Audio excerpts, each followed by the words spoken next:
देखिए साथियों, आज का हमारा टॉपिक रहेगा निःशुल्क एवं अनिवार्य बाल शिक्षा का अधिकार अधिनियम 2009। जो शैक्षिक परिदृश्य का रीट मेंस का सिलेबस है उसका ये अंतिम टॉपिक है और आज हम इस टॉपिक से संबंधित कुल 100 प्रश्नों पर चर्चा करेंगे। तो चलिए शुरू करते हैं। देखिए, पहला क्वेश्चन है, संविधान के अनुच्छेद 21 क में किस आयु वर्ग के बच्चों के लिए अनिवार्य शिक्षा का प्रावधान है? 6 से 14 वर्ष। शिक्षा के अधिकार को मौलिक अधिकार का दर्जा दिया गया।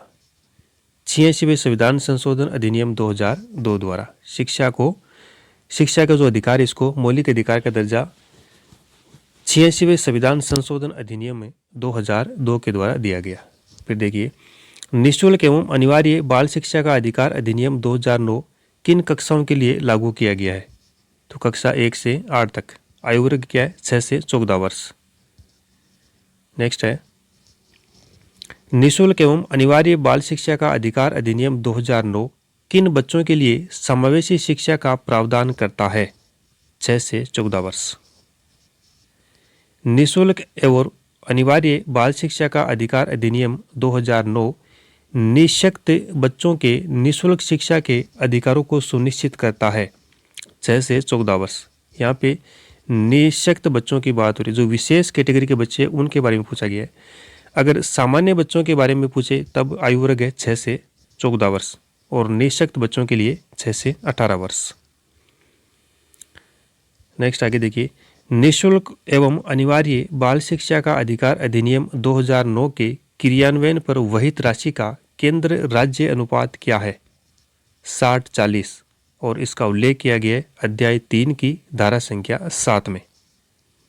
नेक्स्ट है, निःशुल्क एवं अनिवार्य बाल शिक्षा का अधिकार अधिनियम 2009 के अनुसार अध्यापकों के प्रशिक्षण के लिए मानकों को विकसित और लागू करेगी। कौन करेगी? केंद्र सरकार। आरटी एक्ट संशोधन अधिनियम 2019। आरटी एक्ट संशोधन अधिनियम 2019 के अनुसार बालकों को निःशुल्क प्राथमिक शिक्षा उपलब्ध कराने की आयु 6 से 14 वर्ष की आयु के स्थान पर कर दिया गया 3 से 18 वर्ष। इस जो 2019 में संशोधन हो, इसके अनुसार जो आयु वर्ग है वो 3 से 18 वर्ष कर दिया गया, क्योंकि पूर्व प्राथमिक शिक्षा को इसमें शामिल किया गया है। नेक्स्ट देखिए, निःशुल्क एवं अनिवार्य बाल शिक्षा का अधिकार अधिनियम 2009 के किस भाग को बच्चों के लिए निःशुल्क एवं अनिवार्य शिक्षा कानून 2019 द्वारा संशोधित किया गया? तो इसमें एक तो धारा संख्या 16 और धारा संख्या 38, इन दोनों को संशोधित किया गया है। नेक्स्ट क्वेश्चन है, शिक्षा के अधिकार को लागू करने वाला भारत कौन सा देश है? 135वां। भारत है 135वां देश है जिसने शिक्षा के अधिकार को लागू किया है। नेक्स्ट है, निःशुल्क एवं अनिवार्य बाल शिक्षा का अधिकार अधिनियम 2009 राज्यसभा में कब पारित किया गया? 20 जुलाई 2019। निःशुल्क एवं अनिवार्य बाल शिक्षा का अधिकार अधिनियम 2009 लोकसभा से कब पारित हुआ? 4 अगस्त 2009। नेक्स्ट है, निःशुल्क एवं अनिवार्य बाल शिक्षा का अधिकार अधिनियम 2009 राष्ट्रपति के द्वारा कब अनुमोदित किया गया? यानी राष्ट्रपति ने इस पर कब हस्ताक्षर किए? 26 अगस्त 2009। और उस समय राष्ट्रपति कौन थे? प्रतिभा देवी सिंह पाटिल। प्रतिभा पाटिल। नेक्स्ट है, निःशुल्क एवं अनिवार्य बाल शिक्षा का अधिकार अधिनियम 2009 की अधिसूचना कब जारी की गई? 26 अगस्त 2009। निःशुल्क एवं अनिवार्य बाल शिक्षा का अधिकार अधिनियम 2009 भारत में कब प्रभावी हुआ? 1 अप्रैल 2010 से। संपूर्ण भारत में 1 अप्रैल 2010 से यह अधिनियम प्रभावी हुआ।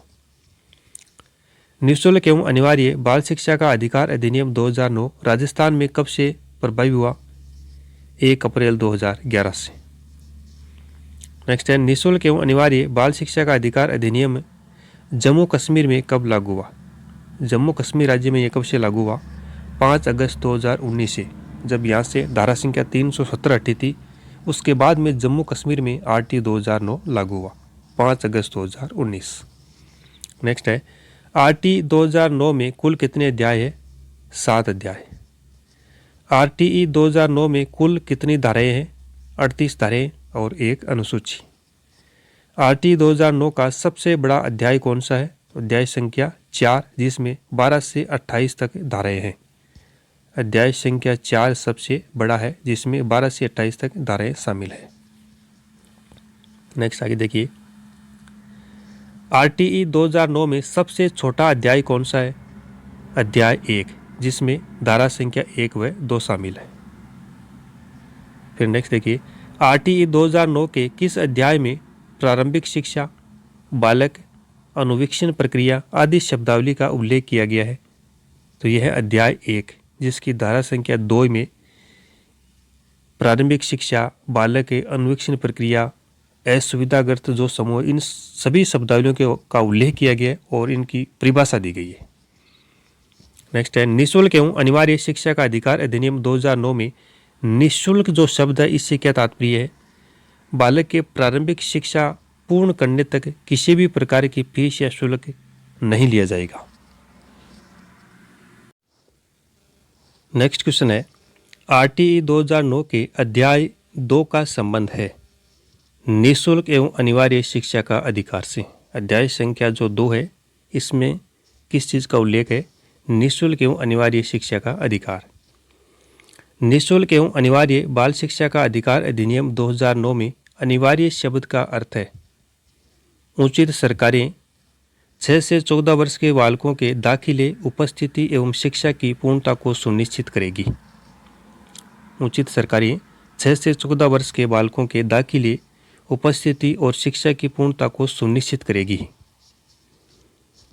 नेक्स्ट है, निःशुल्क एवं अनिवार्य बाल शिक्षा का अधिकार अधिनियम 2009 में प्रारंभिक शिक्षा से क्या तात्पर्य है? पहली कक्षा से 8वीं कक्षा तक की शिक्षा। आरटीई 2009 मदरसों, वैदिक पाठशालाओं, धार्मिक प्रशिक्षण देने वाले विद्यालयों में लागू नहीं होगा। ये पॉइंट ध्यान में रखिएगा। नेक्स्ट है, आरटीई 2009 के किस अध्याय में माता पिता या संरक्षक के दायित्वों का उल्लेख किया गया है? माता पिता एवं संरक्षक के दायित्वों का उल्लेख किया गया है अध्याय 2 में, अध्याय 3 में। अध्याय 2 में तो निःशुल्क एवं अनिवार्य शिक्षा का अधिकार से संबंधित है। माता पिता एवं संरक्षक के दायित्वों का उल्लेख अध्याय 3 में। नेक्स्ट है, आरटीई 2009 के किस अध्याय में विद्यालयों एवं शिक्षकों के दायित्वों का उल्लेख किया गया है? अध्याय 4। अध्याय 3 में माता पिता एवं संरक्षक के दायित्वों का उल्लेख, अध्याय संख्या 4 में विद्यालय एवं शिक्षकों के दायित्वों का उल्लेख। नेक्स्ट है, आरटीई 2009 का कौन सा अध्याय प्राथमिक शिक्षा के पाठ्यक्रम और उनका पूरक किए जाने के संबंध में प्रावधान करता है? अध्याय 5। नेक्स्ट आगे देखिए, आरटीई एक्ट 2009 का कौन सा अध्याय बालकों के अधिकारों का संरक्षण का प्रावधान करता है? अध्याय 6। आरटीई एक्ट 2009 का अध्याय 4 उपबंध करता है विद्यालय एवं शिक्षकों के उत्तरदायित्वों का। विद्यालय एवं शिक्षकों के उत्तरदायित्वों का। नेक्स्ट है, आरटीई एक्ट 2009 के अध्याय 3 में कुल कितनी धाराएं शामिल की गई है? 6 धाराएं। धारा संख्या 6 से 11 तक। धारा संख्या 6 से 11 तक कुल 6 धाराएं इसमें शामिल है। नेक्स्ट है, आरटीई एक्ट 2009 के अध्याय 4 में कुल कितनी धाराओं को शामिल किया गया है? अध्याय संख्या जो 4 है, इसमें कुल 17 धाराएं हैं, 12 से 28 तक। धारा 12 से 28 तक इसमें कुल 17 धाराएं शामिल है। नेक्स्ट है, यदि किसी बालक की आयु 10 वर्ष है तो उसे आरटीई एक्ट 2009 की किस धारा के प्रावधानों के अनुसार पुनः कक्षा 5 में बैठाया जाएगा? धारा संख्या 4। धारा संख्या 4 के प्रावधानों के अनुसार यदि किसी बालक की आयु 10 वर्ष है तो उसे कक्षा 5 में प्रवेश दिया जाएगा। नेक्स्ट है, आरटीई एक्ट 2009 की धारा, यहाँ पे रिक्त स्थान है, के अनुसार बालक को आयु वर्ग के आधार पर शिक्षा की मुख्य धारा से जोड़ा जाएगा। धारा 4। धारा 4 में यह उल्लेख है कि आयु के आधार पर बालक को शिक्षा की मुख्य धारा से जोड़ा जाएगा।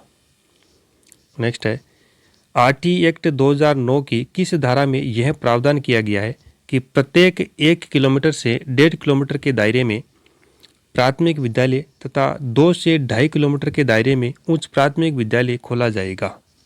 धारा संख्या 6 में इस चीज़ का उल्लेख है। नेक्स्ट है, आरटी एक्ट 2009 की किस धारा में केंद्र व राज्य का वित्तीय अनुपात एवं अन्य दायित्वों को बताया गया है? धारा संख्या 7 में। आगे देखिए, आरटी एक्ट 2009 की धारा 10 में क्या उपबंध किए? धारा संख्या जो 10 है उसमें क्या उपबंध है? कोई भी माता पिता एवं अभिभावक अपने 6 से 14 वर्ष के बच्चों को प्राथमिक शिक्षा प्राप्त करने हेतु प्रेरित करे। धारा संख्या जो 10 इसमें क्या प्रावधान है? कोई भी माता पिता एवं अभिभावक अपने 6 से 14 वर्ष के बच्चों को प्राथमिक शिक्षा प्राप्त करने हेतु प्रेरित करे। आरटीई एक्ट 2009 की किस धारा में निजी विद्यालयों में 25% सीटों पर निर्धन वर्ग या दुर्बल वर्ग के बच्चों को आरक्षित रखने हेतु प्रावधान किया गया है? धारा संख्या 12 में।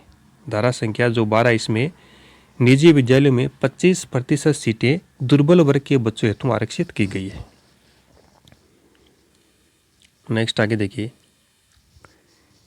आरटीई एक्ट 2009 की किस धारा में यह उपबंध किया गया है कि निजी विद्यालय में बालक को प्रवेश देते समय किसी भी प्रकार का शिक्षण शुल्क एवं प्रवेश शुल्क नहीं लिया जाएगा? धारा संख्या 13। धारा संख्या 13। नेक्स्ट है, आरटीई एक्ट 2009 की किस धारा में बालक के विद्यालय में प्रवेश के समय आयु संबंधी दस्तावेज के संबंध में प्रतिबंध का प्रावधान किया गया है? धारा संख्या 14 में। नेक्स्ट है, आरटीई एक्ट 2009 की धारा जो 17 है यह इसमें क्या प्रावधान है? बालक का किसी भी प्रकार से शारीरिक व मानसिक शोषण नहीं किया जा सकता।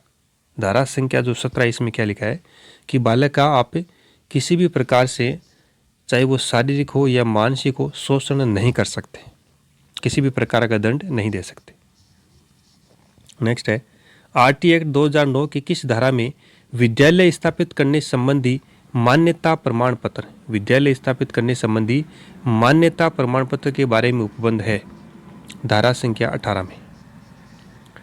आरटीई एक्ट 2009 की किस धारा में किसी विद्यालय की मान्यता रद्द करने के संबंध में प्रावधान है? धारा संख्या 19 में। धारा 18 इसमें मान्यता प्रमाण पत्र देने के संबंध में और धारा जो 19 है इसमें मान्यता रद्द करने के संबंध में।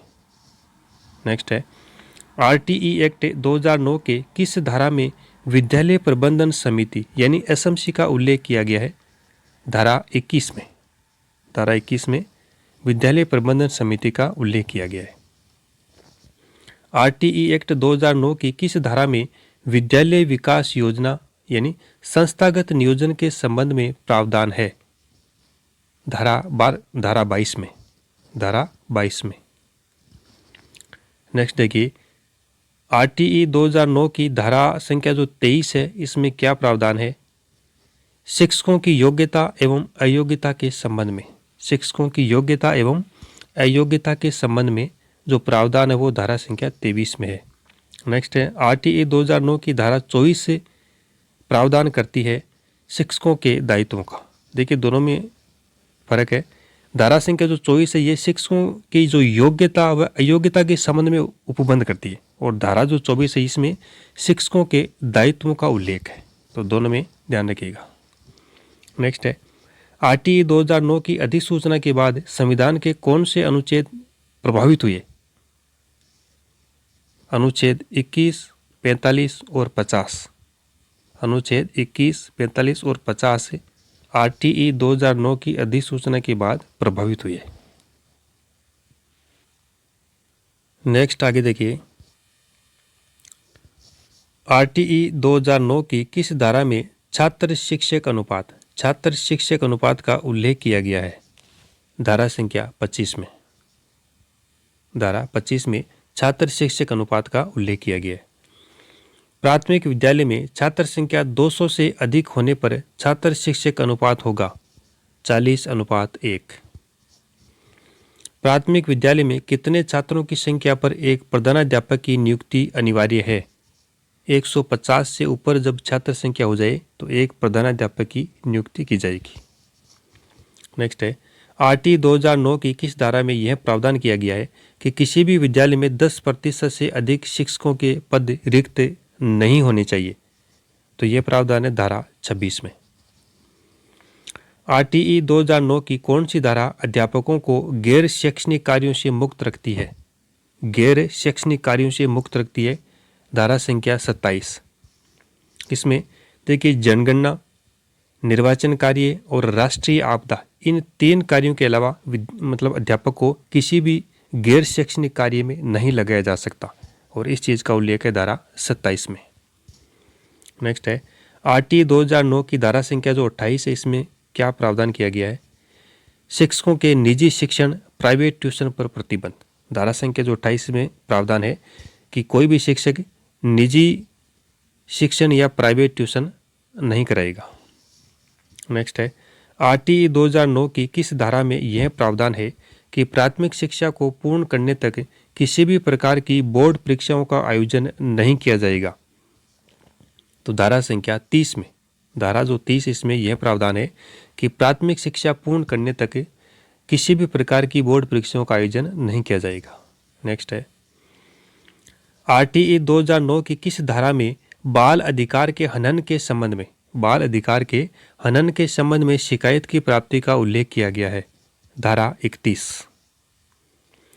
आरटीई 2009 की किस धारा में केंद्र स्तर पर एक केंद्रीय सलाहकार परिषद का गठन करने के संबंध में प्रावधान है?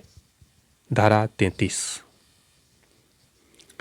आरटीई 2009 की किस धारा में राज्य स्तर पर एक राज्य सलाहकार परिषद का गठन करने के संबंध में प्रावधान किया गया है?